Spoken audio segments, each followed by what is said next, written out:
tahu, Parlimen dibubarkan sejak daripada zaman Tengku Rahman, Tun Razak, Tun Hussein On, Tun Mahathir, Dollah Baidwi. Tun Mahathir kemudian tak sempat bubar Parlimen. Selalunya mereka mencari tajuk. Apa tujuan Parlimen dibubarkan? Di antaranya mereka menyebut untuk meneruskan usaha pembangunan, untuk menjadikan Malaysia negara muhibbah antara kaum, pembangunan kepada rakyat. Tetapi di zaman Ismail Sabri ini, Parlimen dibubarkan untuk menyelamat para penyamun. Ini sejarah bagi Malaysia. Siapa yang berkata begitu? Presiden UMNO. Bukan yang kata begitu Anwar Ibrahim. Bukan Ketua Cawangan Keadilan Cokok Tokun. Presiden UMNO. Kalau kita tak menang pilihan raya kali ini, mu akan dihadap ke mahkamah. Artinya mereka semuanya perompak.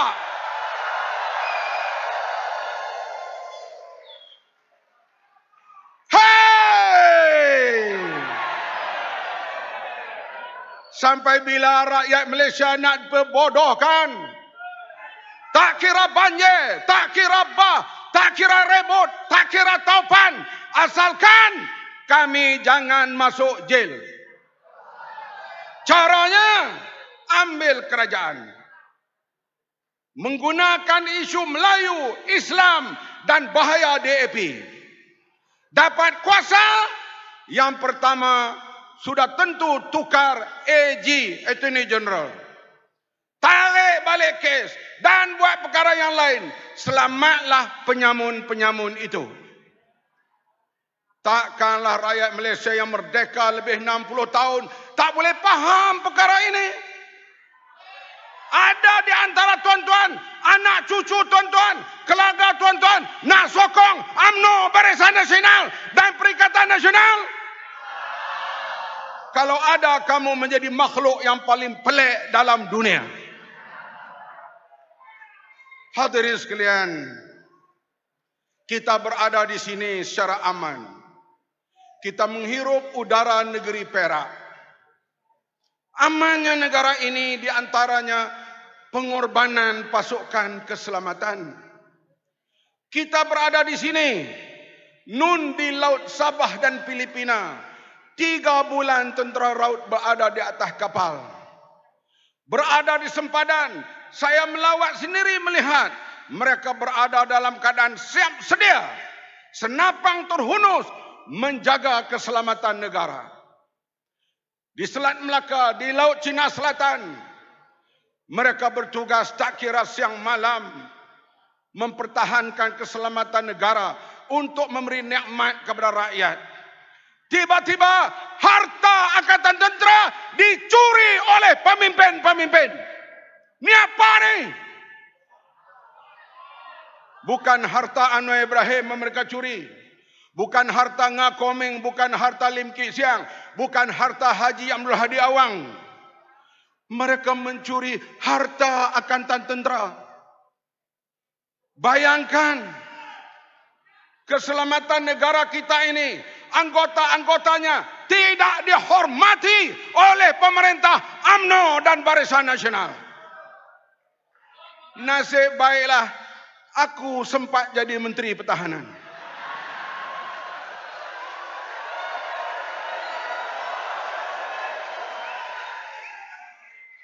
Itu peringatan kepada bakal Perdana Menteri itu. Kita sempat buat siasatan. Diketuai oleh Tan Sri Amrin Buang. Diteruskan oleh Public Account Committee. Diketuai oleh anak muda daripada Perak ini, ahli parlimennya. Membongkar penyelewengan.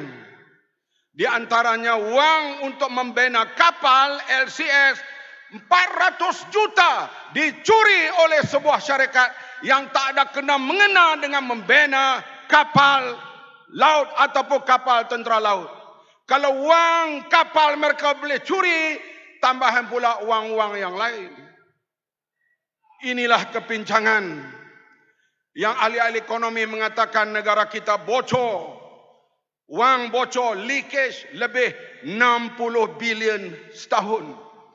Kita anggap ini exaggerate, angka-angka yang direka.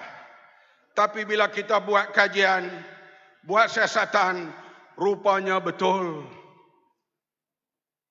Saya nasihat bakal Perdana Menteri dan isteri Kak Wan Azizah. Dengarlah nasihatku ini. Bila jadi Perdana Menteri nanti bersama Kak Wan, carilah harta sepencarian. Jangan jadi Perdana Menteri dulu dengan istrinya. Mereka mencari harta sepencurian.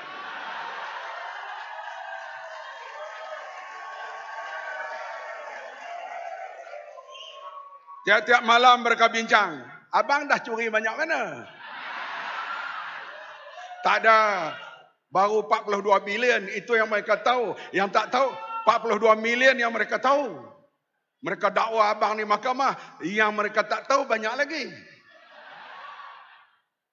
Cik Ros pula, Adinda curi banyak mana?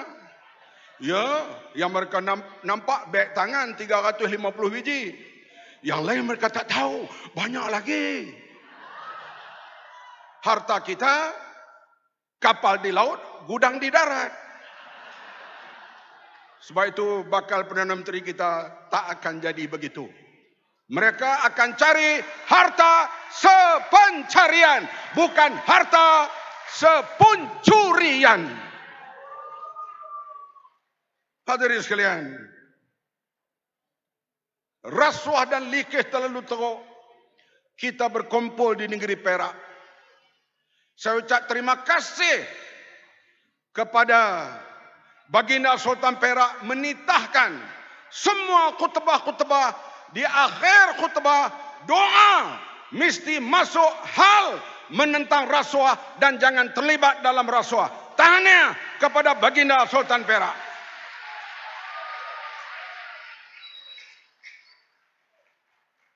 Hadirin sekalian, kita perlukan wang. Sebab banyak kita nak membantu rakyat. Para petani, nelayan, penanam padi. Sebelum dapat hasil, kita berjanji untuk membantu mereka. Tunggu manifesto nanti. Para nelayan yang tak dapat ke laut musim tengkujuh, kita perlu beri bantuan dan subsidi kepada mereka. Penoreh getah yang tak dapat menoreh getah di musim hujan, kita perlu membantu mereka. Semuanya perlu wang. Tapi wang kita hilang lebih 60 bilion satu tahun. Macam mana nak membantu mereka? Sebab itulah rasuah mesti kita tentang habis-habisan.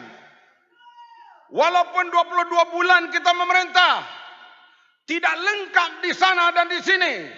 Tetapi diakui, bila Pakatan Harapan memerintah, indeks rasuah daripada tempat 61 turun ke nombor 51. Artinya rasuah berkurangan. Naik Mahyudin Yassin, Mai Sabri, indeks rasuah tempat 61 sekarang ini 51 naik ke nombor 62. Sudah setaraf dengan negara-negara Afrika. Tak lama lagi, barangkali kita sampai ke tahap Sri Lanka. Janganlah sampai ke peringkat itu, hadirin sekalian. Memang masa kita memerintah dulu, kita berusaha misalnya bagi saya membantu tentera yang miskin, veteran. Saya sebagai menteri tak malu ulang-alik jumpa Menteri Keuangan. Menteri Keuangan ni adik saya, Guan Eng. Tapi dia ni kedekut sikit.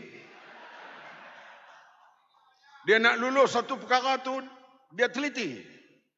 Tapi bila dia kombin, dia bagi bantuan, itulah bekas tentera yang ada pingat jasa Malaysia, kita beri sekaligus RM500. Adakah cukup itu? Cukup atau tidak? Tidak. Saya kata Menteri Keuangan Lim Loh Eng ni tak cukup. Dia kata tunggu. Ekonomi pulih, kita naikkan bantuan kepada mereka. Rumah Angkatan Tentera, rumah polis dan kebajikan yang lain rakyat bawahan ini. Sentiasa kita cari jalan untuk membela mereka. Nak bela macam mana kalau duit tak ada?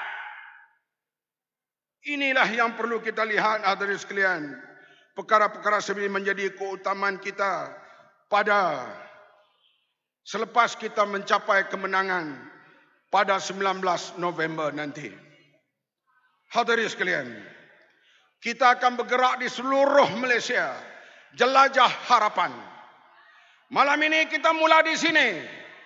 22 hari bulan di Negeri Sembilan, diikuti dengan Melaka dan sebagainya. Lihatlah jadual, hadir beramai-ramai. Dalam masa sebulan ini, kita bangkitkan rakyat untuk menolak UMNO, Barisan Nasional dan Perikatan Nasional. Hadirin sekalian, kita kena hadir semua untuk kita buat perubahan pada kali ini. Memang belanjawan negara telah dikemukakan baru-baru ini. Itu bukan belanjawan, itu sembang kedai kopi. Faham ke tak ni? Belanjawan mesti dibahas. Kemudian baru dilulus, bawa ke Dewan Negara. Dah lulus baru boleh belanja. Sekarang bentang-bentang bubar parlimen. Oh. Diumumkanlah cek tijah dengan berbagai bantuan, subsidi akan mendapat lebih kurang RM6,000 daripada kerajaan. Ahli parlimen pun tepuk, sono. Ya, cek tijah dapat RM6,000. Cek Rosmah dapat RM180 juta. Woi, paham ke tak? Yang diambil RM180 juta. Ini bukan rekan, dibuktikan di mahkamah. Kalau kerajaan penyamun macam ni, tuan-tuan nak undi lagi, saya tak tahulah kamu ni orang ke plastik ke? Hadirin sekalian, saya berkeyakinan penuh kali ini Pakatan Harapan akan mencapai kemenangan. InsyaAllah. Tak mau bakal-bakal lagi dah. Bakal Perdana Menteri, bakal Perdana Menteri. InsyaAllah 20 hari bulan November ini Perdana Menteri Datuk Seri Anwar Ibrahim.